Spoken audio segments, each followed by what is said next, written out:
I lost my mind just a little bit. The dude is not human. It's nutso. It's a little weird. For plot, don't ask. I had a rant about this. Hi guys, welcome back to another Nerd Rants video. Today we're kind of talking about a little bit of a guilty pleasure. Just a little bit. I'm really not all that embarrassed about it. Just a little. Anyway, we're gonna talk about Tangled the Series. Because, as Disney always does, they take whatever movie does super well, and they make an entire series out of it. And it's usually not great. It's like when they made sequels for like the more classic ones, and the sequels were kind of meh or bad. Now they just do a series, and so. Yeah, obviously they made one for Tangled, because Tangled is a great movie. It's so good. And so they made a fun animated series, yeah.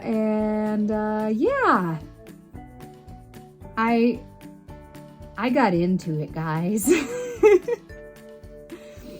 Okay, first of all, they got the original cast, cool. I don't have to have any weird adjustments to random different voices, which is good. But also, I never realized who Flynn's Eugene, whatever. I never realized that his voice actor is the same guy who plays Shazam. And when I realized that, I lost my mind just a little bit.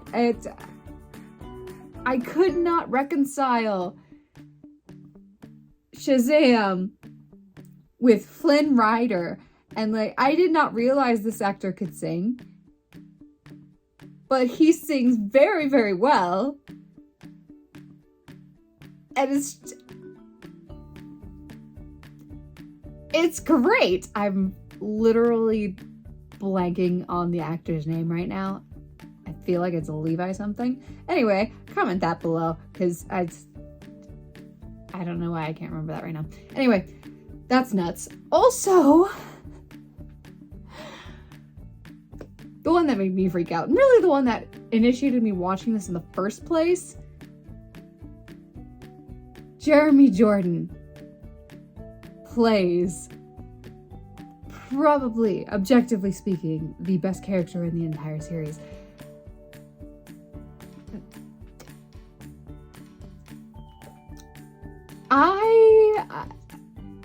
I cannot put into words how much I love Jeremy Jordan's voice. The dude is not human.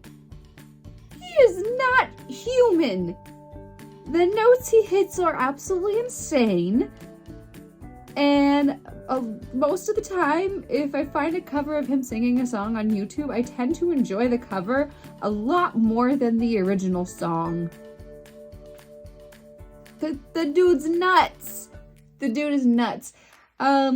So yeah, if I had a nickel for every time I watched 3 seasons of a show because of Jeremy Jordan's character, I would have 2 nickels. Which isn't a lot, but it's weird that it happened twice.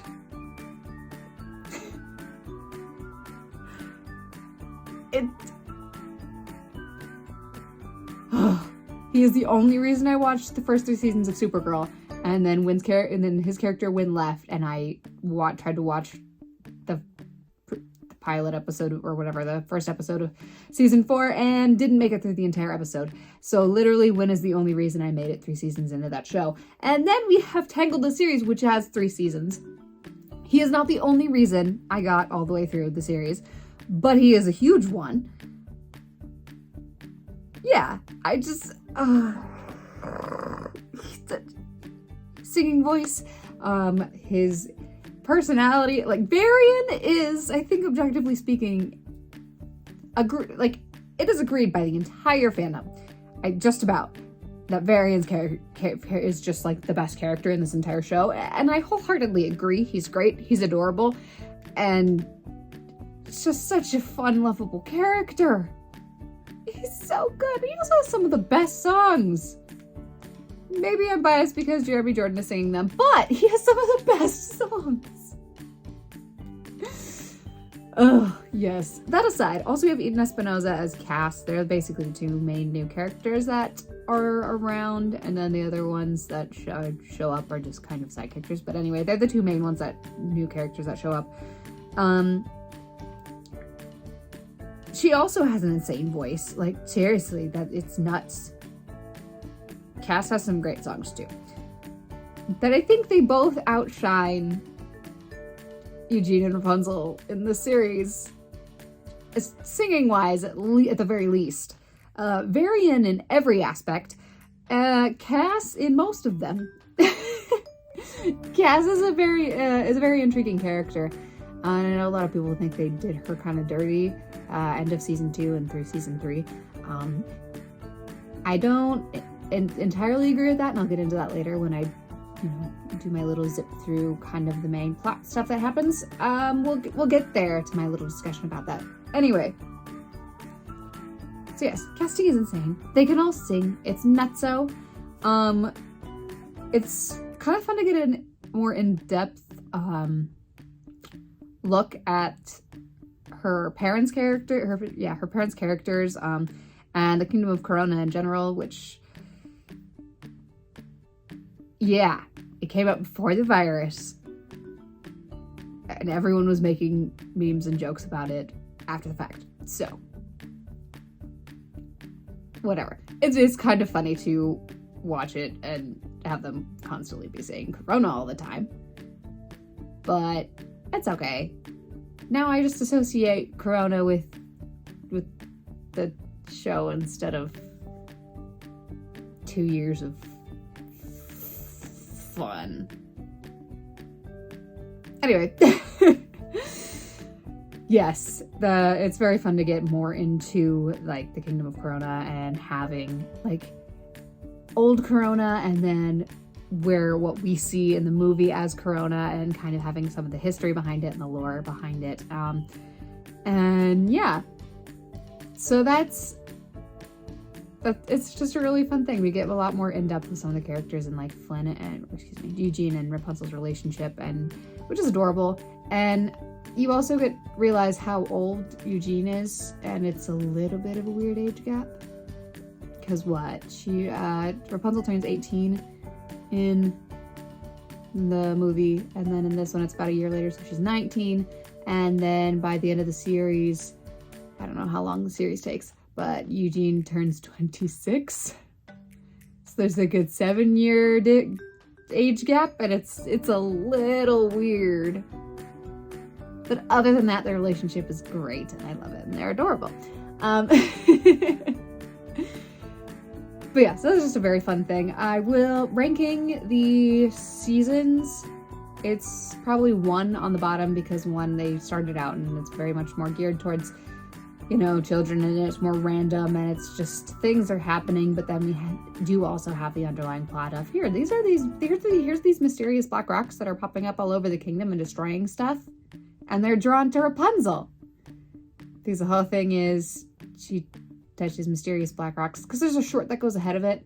I watched the short after like season 1 when I realized things happened in there that are important to this. She touches magic black rocks and gets her hair back for plot. I'm not gonna look into the mechanics of that. But anyway, so they're drawn to her because she is basically the incarnation of the sun drop after her mother drank the flower, essentially, to, save her. So yeah, that's a fun underlying plot that really gets me hooked. That really kept me hooked throughout the first season, because the first season was very random and had very forgettable, and basically all of my least favorite episodes are in season 1, because it's just like, that's not that interesting. And then we have season after So yeah, season 1 is the bottom, and then it's season 3. Season 3 is probably not quite as high because it's partially dampened by... Okay, we're gonna get into this discussion now. Okay. So, season 2 is probably my favorite. It's very cool. They're traveling across the world, and so we get to see a lot of different scenery, and they're following the rocks to the Dark Kingdom, and there's a whole lot of lore behind the sun drop and the moonstone, which is its counterpart, and we get the brotherhood, and we get a whole lot of cool things that happen in season 2, and I'll probably talk a little bit more about that after the fact. But just so you guys have some context, season 2, very cool, lots of cool things happen. You get lots of lore about Xantiri, which gets mentioned in the first season as like the big bad that this ancient inventor Demanitus had to face, and so we get more lore about that in season 2. And then at the end of season 2, Cassandra betrays them and takes the moonstone for herself. And there is a whole lot of hate for that because they're like, there was no reason for this. They rushed it. They shoehorned her into the plot, and this plot to make a plot or whatever. I partially agree with this. I feel like once the betrayal happened, they handled it pretty well. Besides how, I don't know, lenient? I don't know if lenient is the word. But when Rapunzel's going after her again and again, she goes, we can get through to her, we can get through to her. And then in the first season, best part of the season is at the very end when Varian's father gets trapped in amber that he tried to make a chemical reaction and destroy the black rocks. It backfired and his dad got trapped. And so he goes to Rapunzel for help, but there's stuff happening and she can't because she's acting queen. And so then he feels betrayed by not only Rapunzel, but the entire kingdom, and then is desperate and turns on everybody and kidnaps the queen and turns on literally the entire kingdom of Corona in order to try and save his dad. And it ends up not working, and they imprison him. And, keep in mind, Varian is a child. So we have that, and they imprison him, and she sort of tries to talk to him in one of the previous episodes because when it gets revealed that he truly is like turning on them. And then with Cassandra, she refuses to fight Cassandra pretty much the entire time and is constantly going, we can talk this out. It is a different situation, and so it's not necessarily bad that they have this kind of approach. And yeah, I'm not super mad about how they did it once the betrayal happened. I think the biggest issue that I have with Cass's betrayal is there's not a whole lot of lead up to it. I feel like they don't really imply that this is even a possibility until the very end when they get a little fortune or whatever from this oracle monkey. Don't ask. It's still a children's show. There's some cool plot stuff happening, some cool world building stuff happening, and the soundtrack is fantastic. But it's still a children's show. So there is an oracle monkey that shows up. Turns out to be Demanitus's mind in a monkey body. Anyway, gives her this fortune that says, oh, someone's going to betray Rapunzel at the end of this. And then they use Eugene getting this fortune to kind of lay the groundwork of, oh, maybe it's Cassandra. And then oh, wait, no, it's not. It couldn't be. I don't think anyone is. And then have a little red herring or whatever where Eugene kind of betrays them because reasons, and apparently the Dark King is his father. That was a little out of nowhere, but not horrible. They explained it pretty well. But then all of a sudden they go in there and Cassandra's like, no, mine. Like, she's been acting totally normal this entire time. And been super helpful in getting them that far. And then they get into the chamber and right up to the moonstone. And as Rapunzel goes for it, she's like, no, never mind. We're just going to have personality change. I was lying to you this whole time. But so yeah, it felt kind of rushed. Like they didn't have enough foreshadowing or like lead up to properly support the betrayal, I think. And that's, I in my opinion, that is why it feels so flat or bad to other people. And yes, she was super, super lenient with her and constantly going, I refuse to fight her, I refuse to imprison her, she's being manipulated or whatever by the power. And yeah, is that the right way for her to look at it? And probably not, especially when she's acting queen for a while, because parents lose memories because of Varian's revenge. But anyway, she was definitely like kind of lenient with her, but at the same time you have to consider this is literally her best friend and one of the, I think the first friend that she makes once she's out of the tower, and so probably the closest person to her. Would probably go to Cassandra with a lot of her problems, especially if that's something like not something Eugene would understand, whatever. It's like, I had a rant about this. I don't remember what video it was in, but I had a rant about how platonic relationships and those girl-to-girl platonic relationships, at least if you get to the point where you are married and you're comfortable with this person of the other gender or whatever, to share literally everything with, those like same-sex platonic relationships are really, really, really, really, really important. And so she has this insanely close relationship with Cassandra, and all of a sudden Cassandra turns on her, and so at first she's in denial, and then she's like, this sucks, and just pours her heart out to Eugene about it and goes, this sucks, I feel awful actually, and then gets to the point where she's kind of accepted it at this point, but she's like, but I'm not accepting that Cassandra is gone. And so she holds out this hope, and she literally cannot let go of this hope, which fits with her character. Like, she does not give up on people until there's literally nothing left for her to hope for. And so Cassandra drops these little hints and whatever else that there is still hope for her. And so yes, she holds out hope and she refuses to fight. She does end up getting to the point where she is willing to fight her, which is good. Yes, you're fighting her.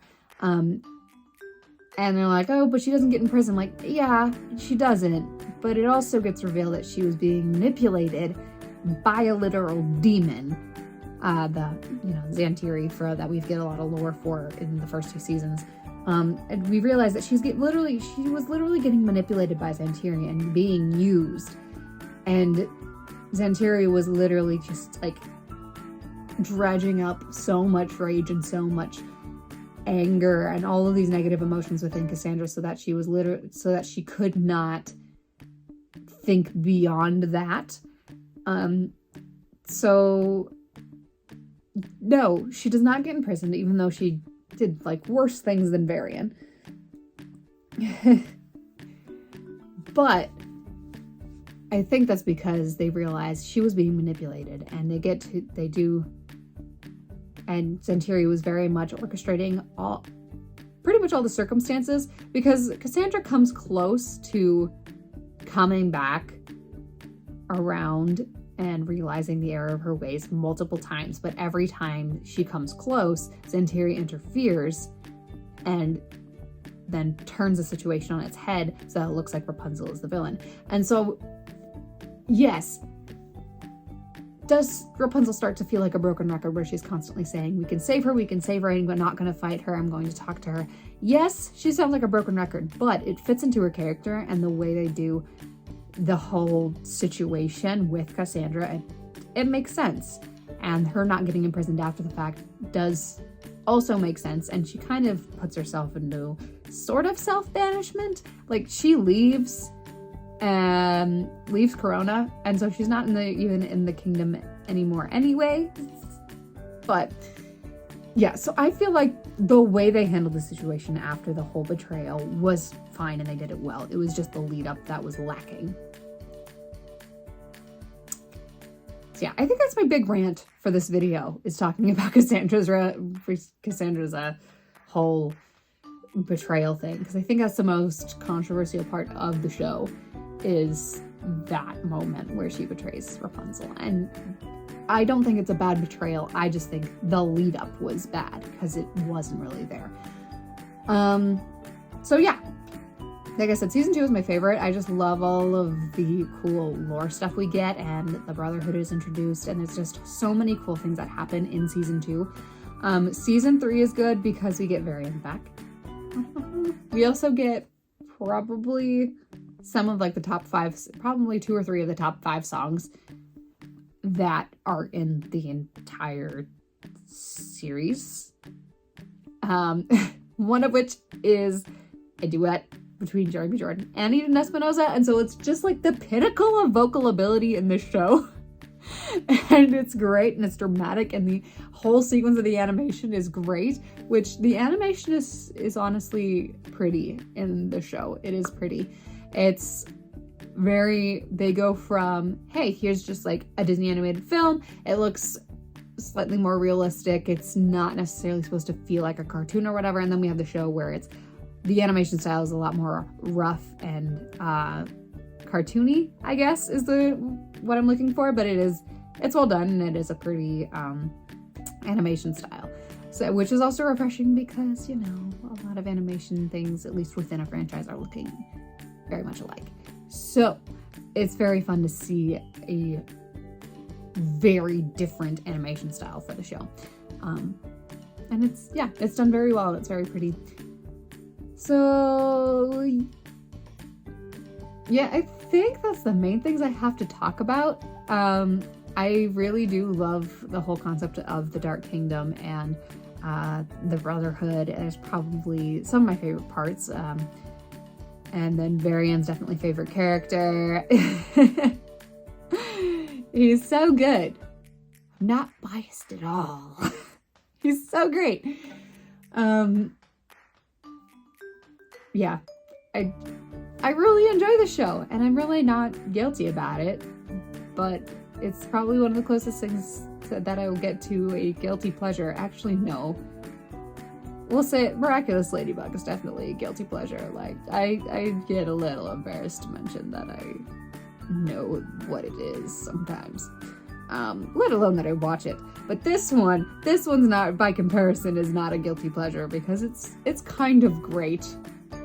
The soundtrack alone made it worth watching. And then we had Varian on top of it. And so I actually no regrets. But yeah.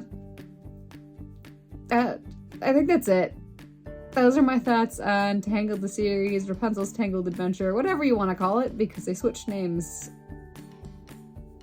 Or I guess they gave it a name at season 2.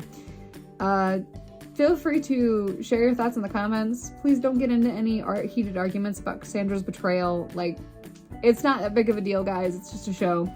But if you can civilly share your reasons for why you liked or didn't like it in the comments, feel free to do that. Just don't get into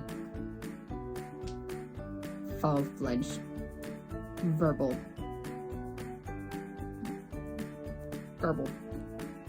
mudslinging and all that.